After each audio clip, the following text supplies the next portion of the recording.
1915 թվականի Եղեռնից մազապուրծ հայրս 7 տարեկան հասակում կորցնելով ընտանիքի բոլոր անդամներին ճանապարհին մոր հետ իր 3 տարեկան քրոջ հետ գաղթում էր դեպի այս կողմ։ Ճանապարհին 3 տարեկան քույրը մահանում է, մորը կորցնում է եւ մենակ 7 տարեկան երեխան արդեն որբացած անտեր անտիրական հասնում է Էջմիածին, որից հետո տեսնելով որ այնտեղ ոչ մնալու տեղ կա, շրջապատ ամբողջ այդ իրեն նմաններ են, ինչ որ մի կերպ հասնում է Թիֆլիս, գնացքների կտուրներով եւ այլն, այնտեղ մի որոշ ժամանակ մանկատուն, բայց հետո քանի որ երեխային ինքը ցկտում է դեպի դուրս, նորից կայարաններ, երկաթուղային եւ հասնում է Կրասնոդար։ Կրասնոդարում նորից մանկատուն եւ թվում էր թե այդտեղ էլ պետքա մնար ինքը մինչեւ դառնար չափահաս, բայց պետությունը դա 19 կամ 20 թվականներին է լինում, քանի որ պետությունն այնքան էլ լավ վիճակում չէր, նոր էր արդեն հեղափոխությունը։ Ուրեմն Կրասնոդարի հարուստներին կոչի անում ամեն մեկը վերցրեք մի որբ երեխայի ձեր տունը պահեք։ Հորս վերցնում է Վաղարշակ անունով մի դերասան եւ տանում իրեն տուն։ Կնոջ անունը Աղավնի է լինում։ Ունեն 2 զավակ են ունենում, մի խոսքով 1 տարի ապրում է հայրս այդ ընտանիքում։ Եվ ինքը միշտ սիրով մեզ պատմում էր հետագայում այդ տարիները, թե ոնց է անցկացրել այդ ընտանիքում։ Վերագտած ընտանիքում։ Քանի որ դերասան էր Վաղարշակը եւ ուներ այսպես կոչված Սևեռնի թատրոն, այդպես էր կոչում թատրոնը։ Սևեռնի թատրոն, առավոտյան Աղավնու հետ իր կնոջ հետ, Վաղարշակի կնոջ հետ կառք էի կանչում, ասում է գնում ենք շուկա, առավոտուն էինք անում, հետ էինք գալիս, երեկոյան նույն կառքը ես բերում էի, Վաղարշակին տանում էի Սևեռնի թատրոն, դրան մոտ կանգնում էի տոմսերը բանայանում, մարդկանց ներս էի թողում թատրոն, գնում էի առաջի, որից հետո գնում էի առաջի շարքում նստում էի, նայում էի, քունը ստանում էր, դե երեխա, որից հետո ներկայացումից հետո նորից կառք էի բերում, Վաղարշակին տանում էի տուն։ Այստեղ ավարտենք այս պատմությունը, որտեղ այս պատմությունը հետագա շարունակություն ունի եւ հետաքրքիր պատմություն է։ Դե նորից մանկատուն, նորից արդեն ուրեմն ինքը արդեն քանի տարի 17-18 տարեկան դառնում, արդեն մտածում է ընտանիք կազմելու, ինչ բան, դե ինչ պետք է անի։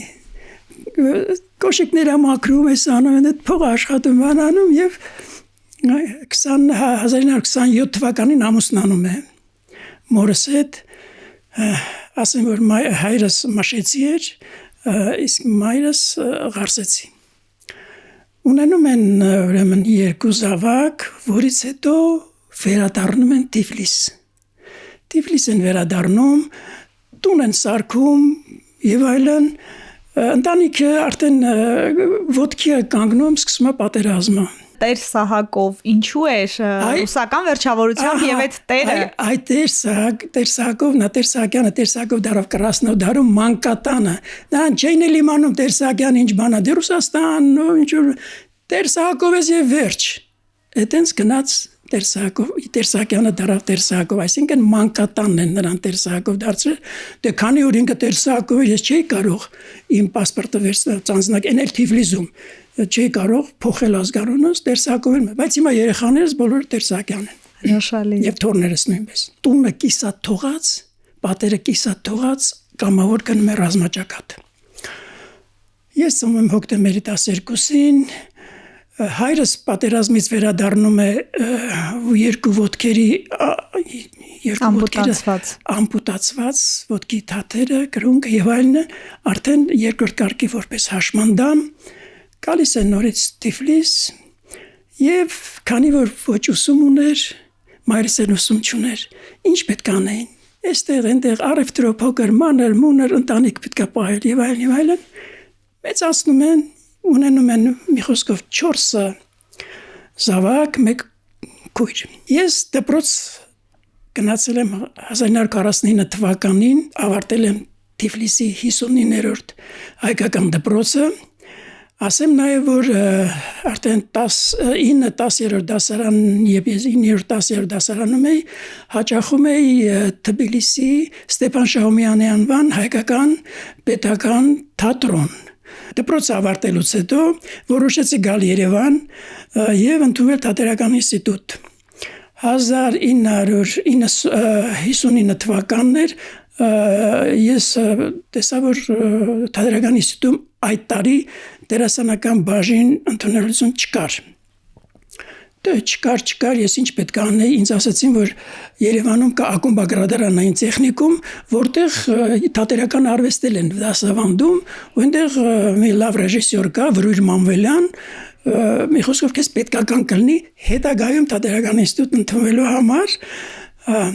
Ընդունվեցի, շատ հեշտությամբ ընդունվեցի ակումբագրադարանային տեխնիկումը, 3-րդ մասում էր գտնվում։ Այդտեղ 2 տարի պետք է ընդունվեցի, բայց ամառ էր, դեռ սեպտեմբերի 1 պետք է գար, որոշեցի նորից Թիֆլիս գնալ տուն, հետո սեպտեմբերին գալ։ Նախքան գնալը մտա գրախանութ, ասի մի քանի գրքեր առնեմ թատերական աշխարհից, ծանոթանամ, էլի եկել եմ շատ միամիտ, ես չէի իմանում, թե ինչ քննություն են տալի թատերական ինստիտուտում, եւ լավ էր, որ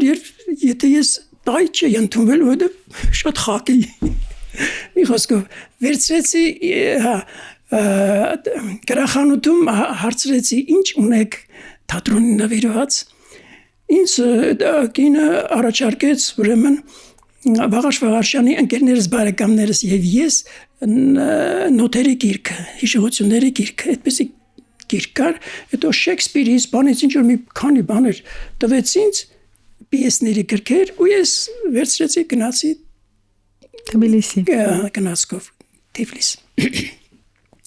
Թիֆլիսում ուրեմն ես այդ գիրքն եմ կարդում արդեն, ընկերներս բարեկամներս եւ ես,